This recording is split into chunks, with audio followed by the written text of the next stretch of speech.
had attained peace in the entire world. Allow me to invite His Excellency, the American President Donald Trump, to join the peace lovers leaders who advocate for peace in the world.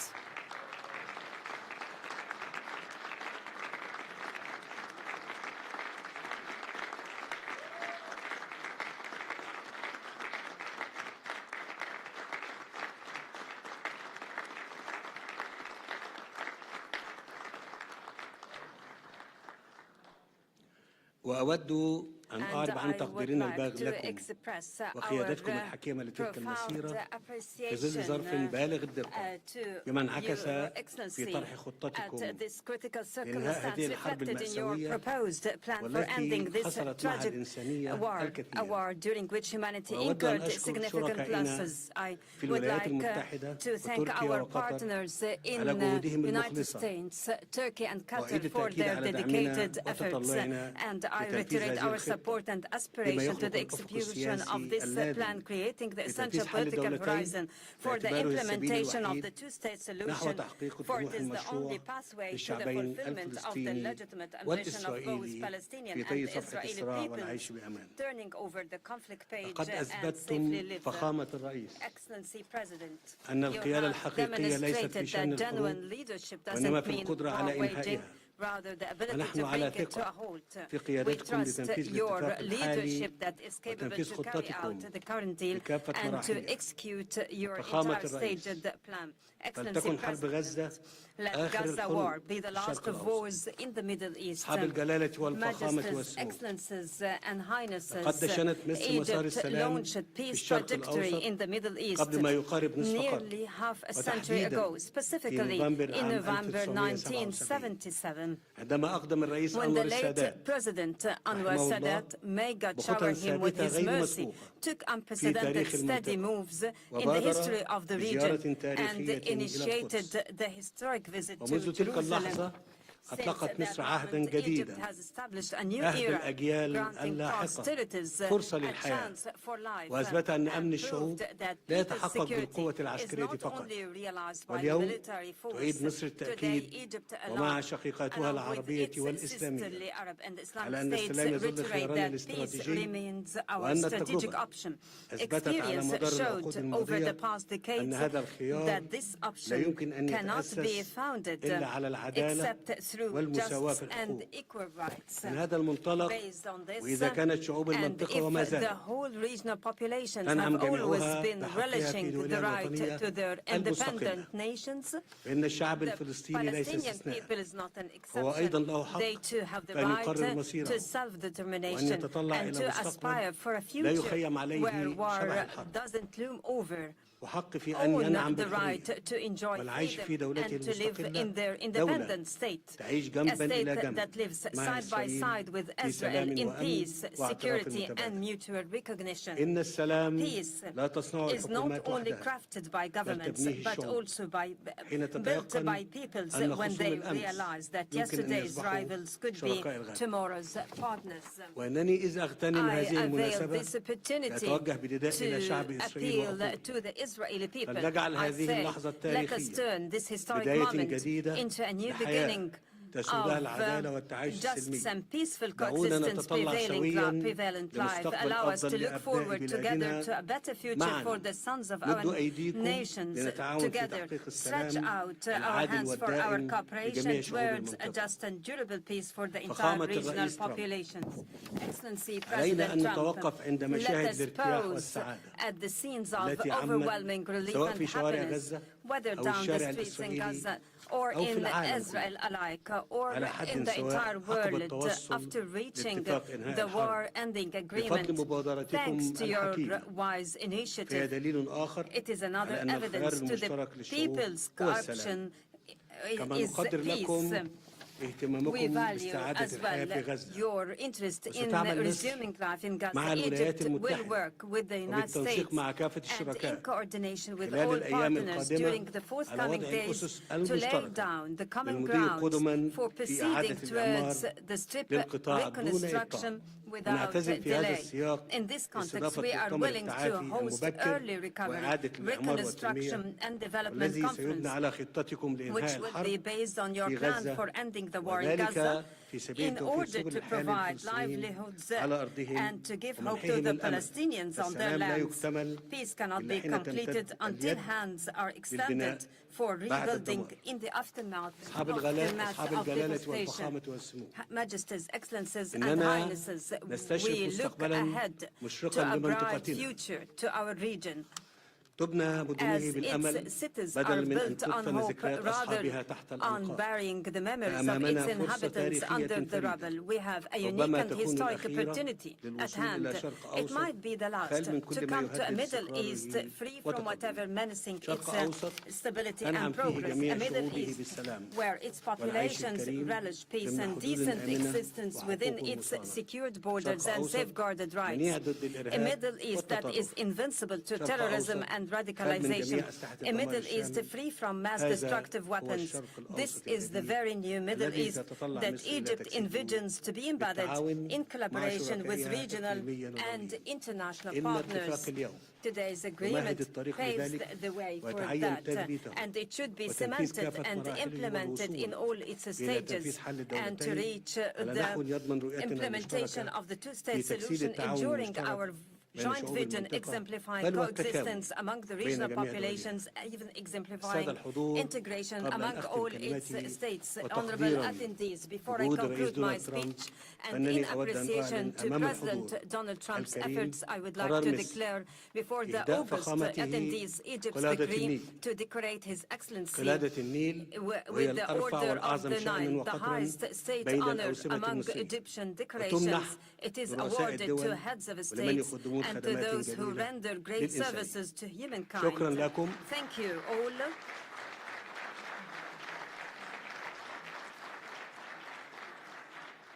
Now I invite the honorable guest to deliver his speech.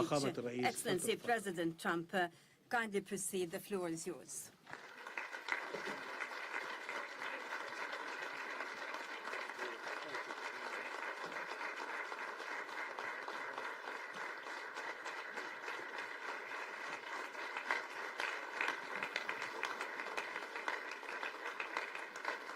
Well, thank you very much, and that was a great honor. I appreciate it very much, Mr. President. Mr. General, Mr. President, great General, great President, thank you very much.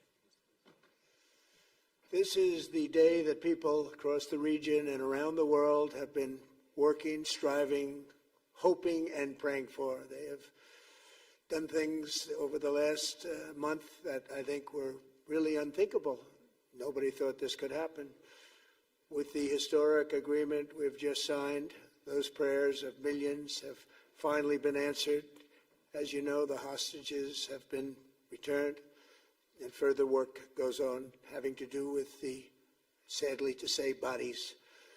Together we've achieved what everybody said was impossible. At long last, we have peace in the Middle East, and it's a very simple expression, peace in the Middle East, and we've heard it for many years, but nobody thought it could ever get there, and now we're there.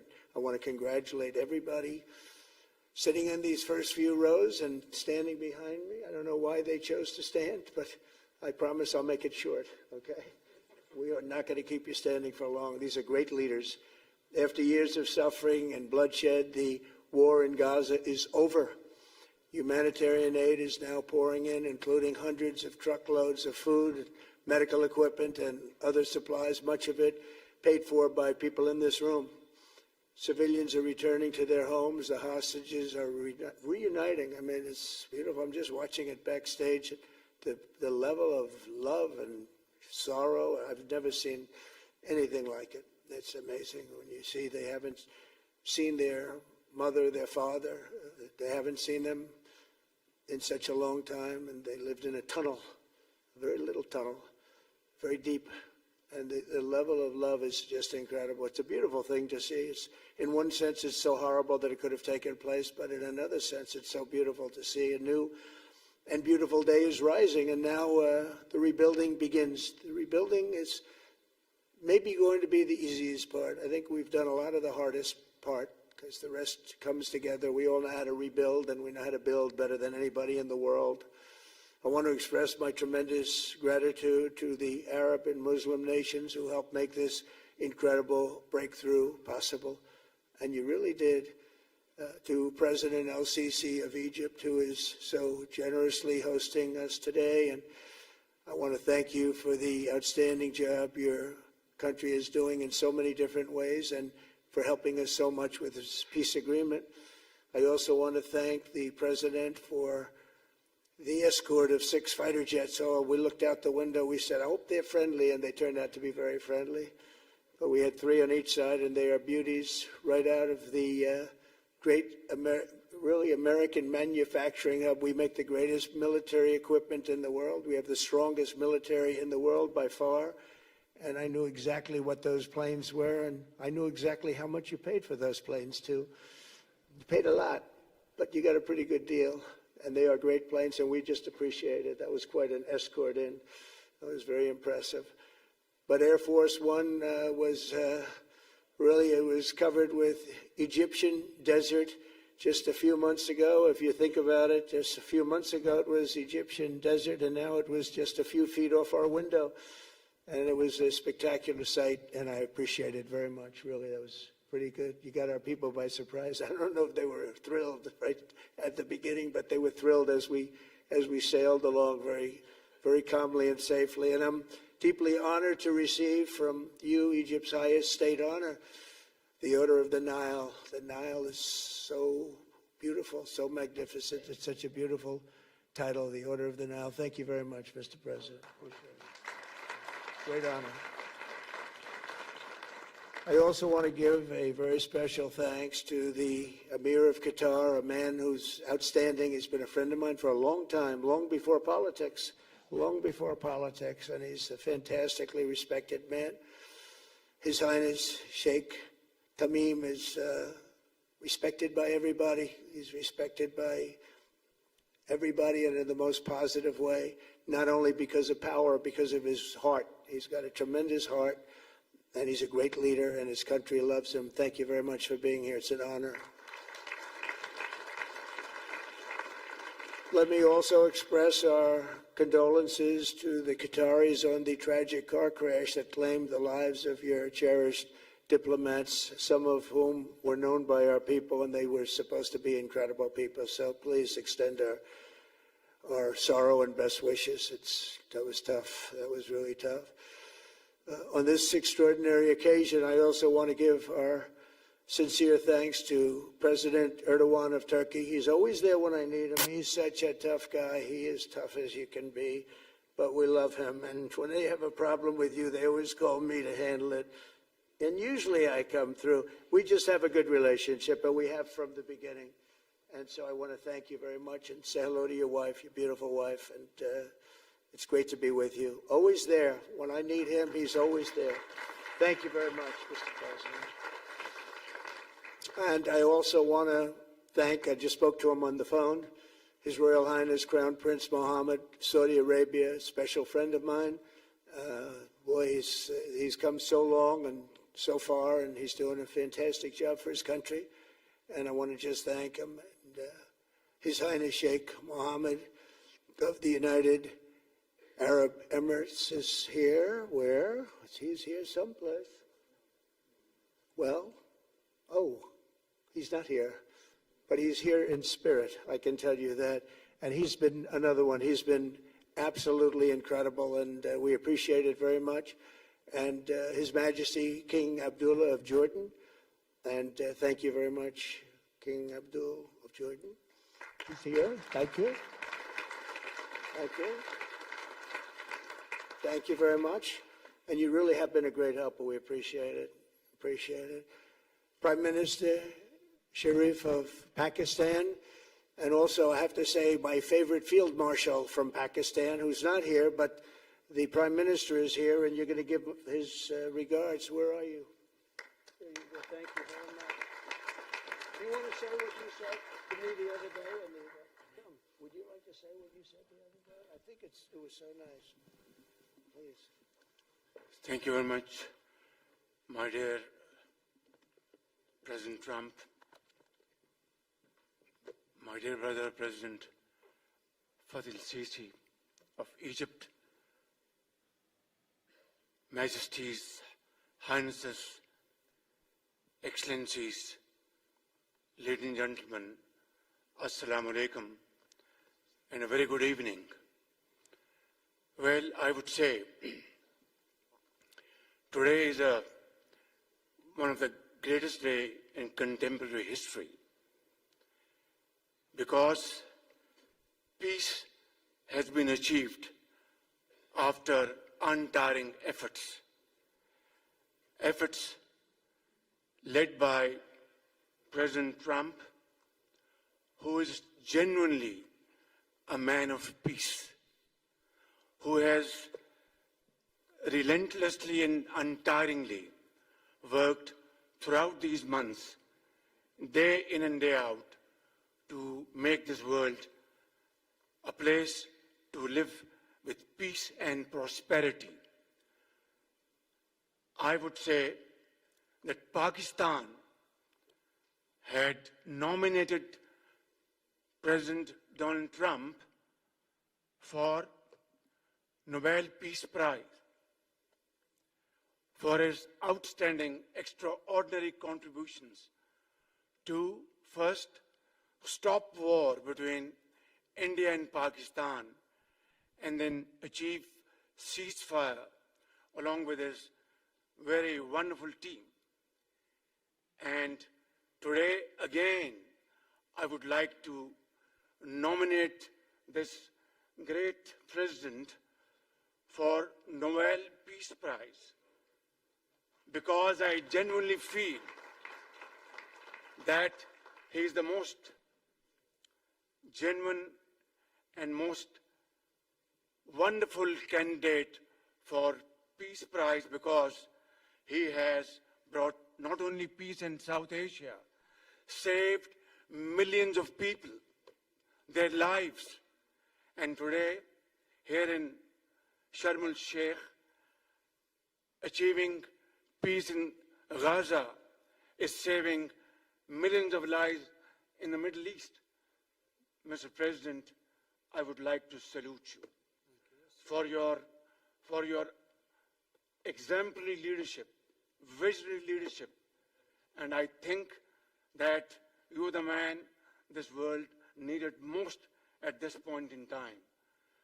World would always remember you as a man who did everything, went out of the way to stop 7 and today 8 wars.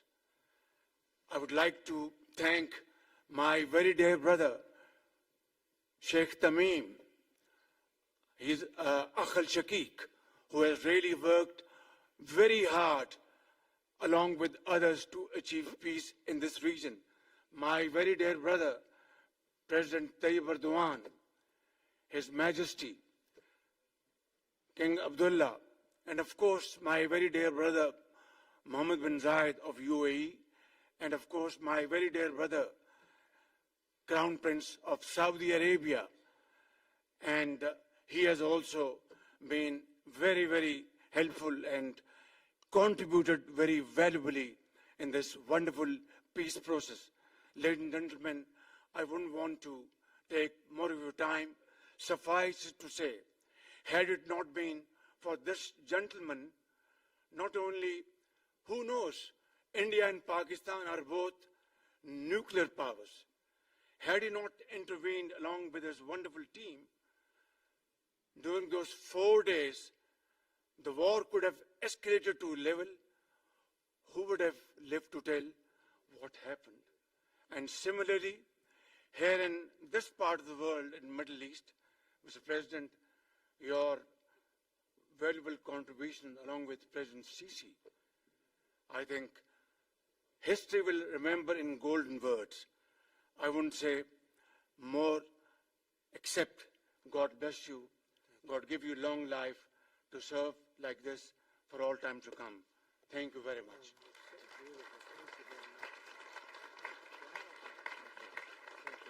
Very kind. Wow, I didn't expect that. Let's go home. There's nothing more I have to say. Goodbye, everybody. That was really beautiful and beautifully delivered. Wow, thank you very much. Also with us is President Prabowo, a very incredible man, of Indonesia. President, come on.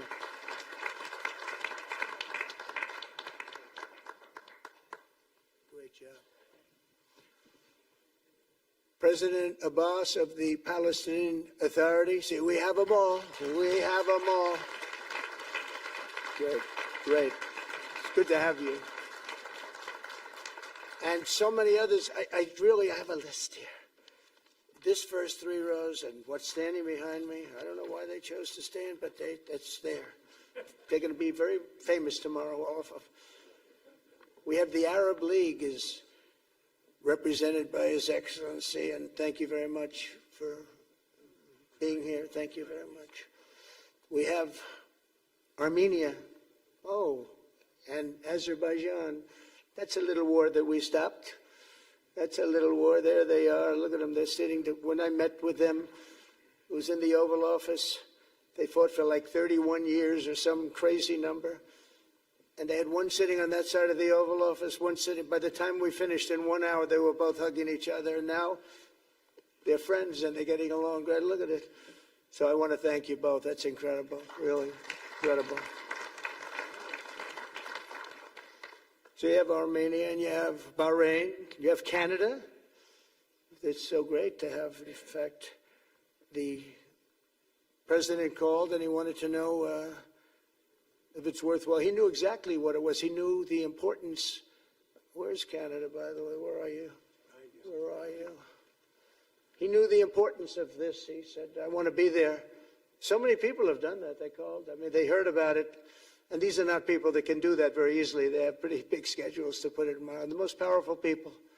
And I appreciate you being here very much, Mr. President. Fantastic. Fantastic. And Cyprus, Egypt, the European Union, it's a lot of countries. France, thank you very much, Emmanuel. I would imagine Emmanuel standing someplace behind me. Where is he? I can't believe it. You're taking a low-key approach today. He's my friend. That's great. Good job. Thank you very much, Emmanuel. Germany, the new Chancellor of Germany he's easy to spot because he's very tall and he's very smart and he's doing a fantastic job for his country. Appreciate it very much. And congratulations, a big election. That was a big one. That was going to change things. Greece, we have Greece. We have Hungary. Oh, Victor, where's Victor? Victor. We love Victor. Victor, I call him. You know, I put the little accent on it. You are fantastic, all right? I know a lot of people don't agree with me, but I'm the only one that matters. You are fantastic. He's a great leader. I endorsed him the last election he had, and he won by 28 points. So, you're going to do even better this time. You have another election, and you're going to do great, and we appreciate it. And we're behind you 100%. That's Hungary. India is a great country with a very good friend of mine at the top, and he's just done a fantastic job. And I think that Pakistan and India are going to live very nicely together, right? That's not a very, they are. And they're two great, I'd say, leaders, great leaders as far as I'm concerned. Indonesia, we covered, and I just want to say that that's a big country, a powerful country. It does unbelievably well, and it's great to have you. Iraq, we have Iraq with lots of oil. They have so much oil, they don't know what to do with it. That's a big problem when you have so much, you have no idea what to do with it. So thank you very much thank you very much.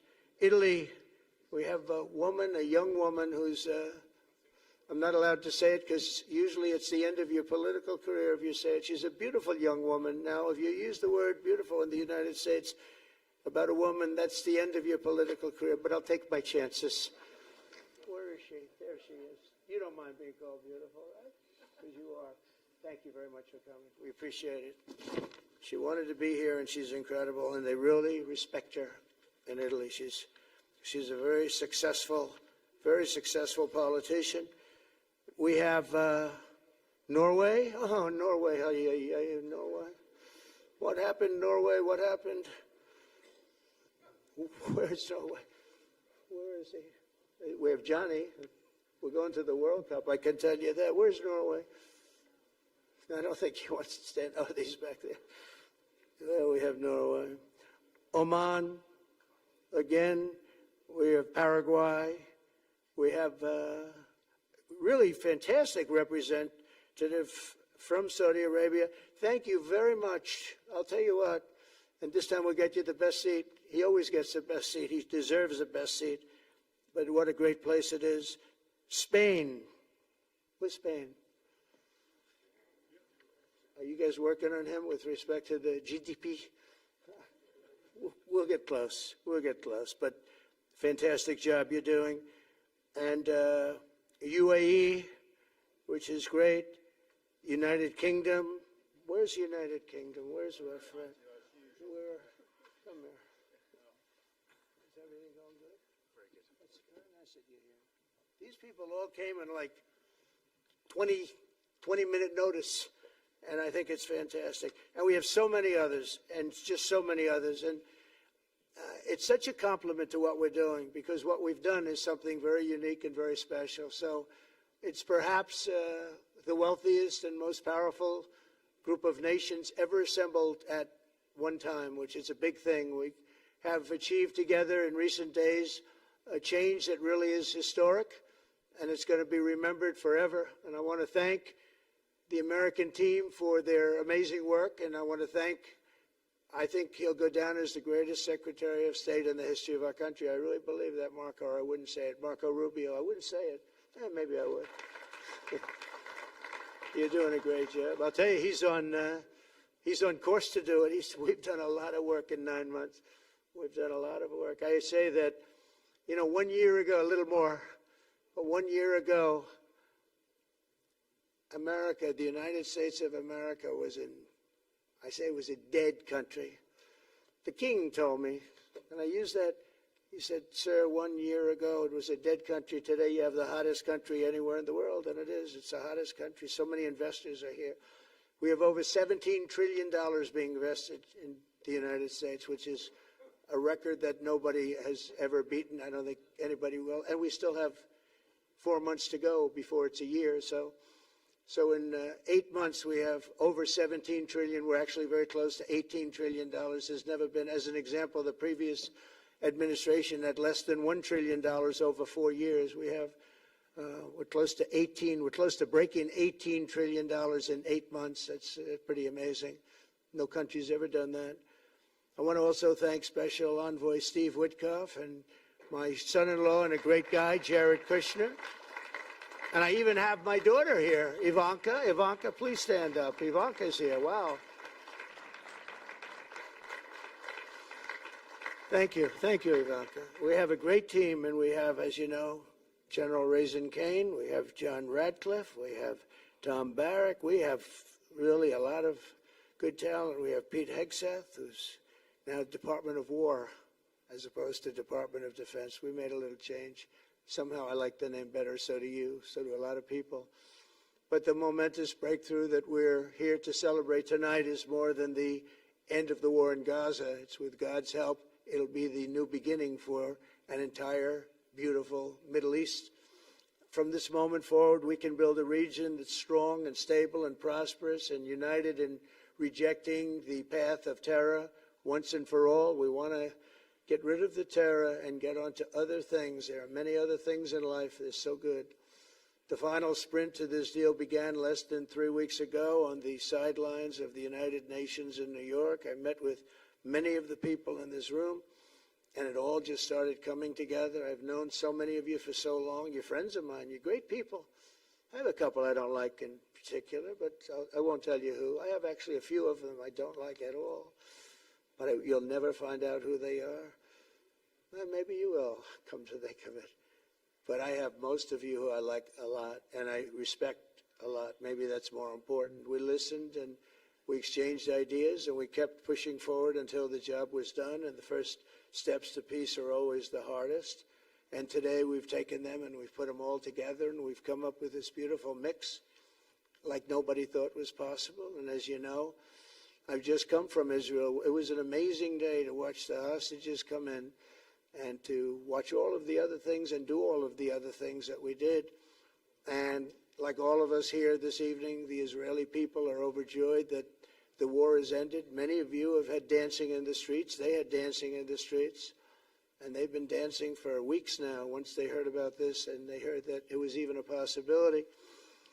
They're elated at the arrival of the hostages and excited to begin this new chapter for the entire region, and it's going to be that, and they are going to be great partners, and I hope everybody's going to join the Abraham Accord. I like to say the Avraham. I love Avraham, but somehow it doesn't sound as good when I say it as it does when some of my other friends say it who are from the region. But we're going to get a lot of people joining the Abraham Accords. We have the four great nations that did it early on, and they stayed with it. And then you had the Biden administration, which is the worst administration in the history of our country, and obviously they did nothing on that and anything else. And so it stayed at four, and now a lot of people, even today, they're talking about all joining up. So many people have talked to me about that, and it's going to be a great tribute to really the United States. I mean, the United States has worked very hard in the Middle East, so it would be a tribute to us and to Jared and to Steve and to all of the people, Marco, all of the people that have worked so hard on that.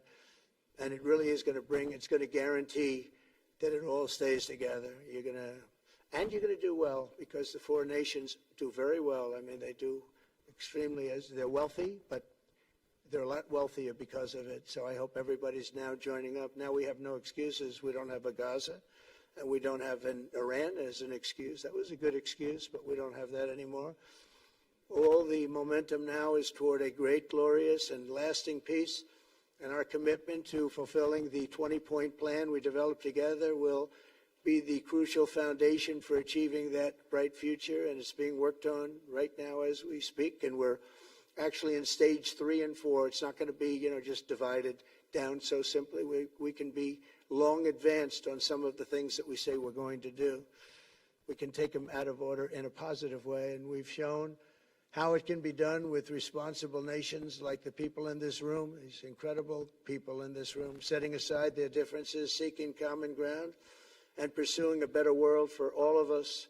And that spirit's my dream, that we all get together and enjoy our life. And we're going to put some of you on the Board of Peace. Everybody wants to be on the Board of Peace. They said, would you be the chairman? I say, I'm pretty busy too. But whatever we can do to have peace in the Middle East, it's worth it. But everybody wants to go on the Board of Peace, so we're probably going to enlarge it. We're going to get, and the leaders, the top people, the top leaders, they want to be on the Board of Peace. A beautiful term. At first I wasn't sure, and then I realized how beautiful it is. And for the people of Gaza, the focus now must be on restoring the basics of a good life. We're going to have a lot of money coming into Gaza and a lot of rebuilding and building. It's not so much rebuilding, it's really building, cleaning up and building. And I'm pleased to announce that numerous countries of great wealth and power and dignity have come forward to me just today and over the last week to say they want to help in the reconstruction of Gaza, putting up whatever money is necessary. And the money is, of course, it's a lot of money, but it's not much compared to the value or the wealth of these tremendous countries, and they are ensuring stability and success in the Middle East. So when you think about it, it's a very, very small amount of money is necessary, relatively speaking. And as those commitments are made, I'm going to let the world know who is doing it, because they really deserve great credit for doing it, and they're going to do something that's really monumental. This is a monumental day. This is a monumental moment in the history of the world beyond the Middle East. We've all agreed that supporting Gaza must be done to lift up the people themselves, but we don't want to fund anything having to do with bloodshed, hatred, or terror, as has happened in the past. And for the same reason, we're also agreed that Gaza's reconstruction requires that it be demilitarized and that a new, honest civilian police force must be allowed to create a safe condition for the people in Gaza. as I said earlier, I intend to be a partner in securing a better future. We're going to be working, you're going to be working with the United States, and we're going to make sure that the Middle East is going to be a safe and secure place. It's a very important place in the world, means so much. There were so many people who said the Middle East, and this has been going for many, many decades. I've read it many times, that World War III will begin in the Middle East. It's not going to happen. That's not going to happen. There was a time that you would have thought it could have, but it's not going to happen. There won't be World War III, hopefully at all, but it's not going to start in the Middle East. We're not going to have a World War III if we're smart. There'll never be a World War III. Our work begins right here and right now. From ancient times, this region has been extraordinarily mixed with respect to people, culture, religions, all of the different elements of national characters, unlike maybe anywhere else on earth. And for 3,000 years, there's been conflict. For whatever reason, there's been tremendous conflict, always conflict. But today, for the first time anyone can remember, we have a once-in-a-lifetime chance to put the old feuds and bitter hatreds behind us. And that's why so many people in this room, they didn't get along. Some did, some didn't, but they're getting along now. This has brought the people together. This is the first time the Middle East crisis has brought people together as opposed to driving them apart. And to declare that our future will not be ruled by the fights of the generations past, which is foolish. So together, let us continue in the spirit of cooperation and goodwill that has finally brought us to this incredible, historic breakthrough. If we do together, we will reach the Middle East's incredible destiny, a safe and prosperous and beautiful crossroads of culture and commerce, faith in humanity and geographic center. This will be the geographic center of the world. So I just want to thank everybody for being here. I want to thank you all for what you've done and for this quick notice. It all came together just at one little period. It just came together. It's, the greatest deals happen that way. If you do anything about deals, that's all I've done all my life is deals. The greatest deals just sort of happen. And that's what happened right here. And maybe this is going to be the greatest deal of them all, not just nation building, not just having to do with this or the political whims. This will be maybe the greatest deal of them all, period. And I want to thank all of you and all of these great nations and this region for what it's gone through and all of the fights it's had, or life over death and hope over strife and harmony over hatred. That's what we want. We want it to be that way because together we're going to forge a magnificent, great, and enduring peace. I want to just end by saying God bless you all. God bless the Middle East. God bless your countries. And God bless you. Thank you very much, everybody. Thank you. Thank you very much. Thank you.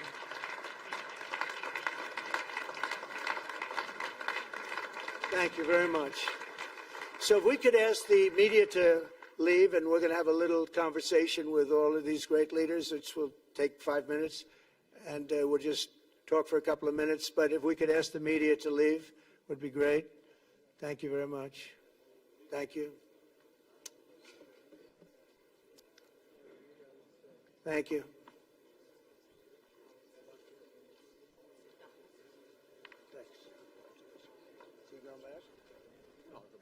I'm glad you upgraded me to president. Oh, did I say? Great stuff. It's good. I started.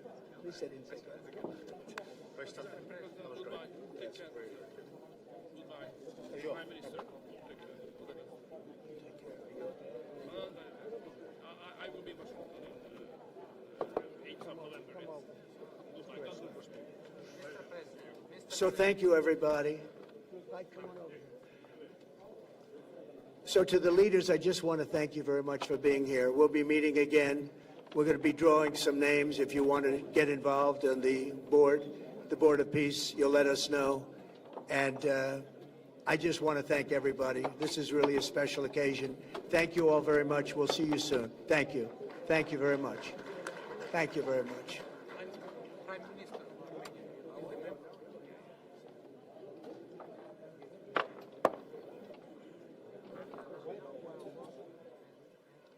Thanks to you. God bless you. And now, Mr. President, I'd like to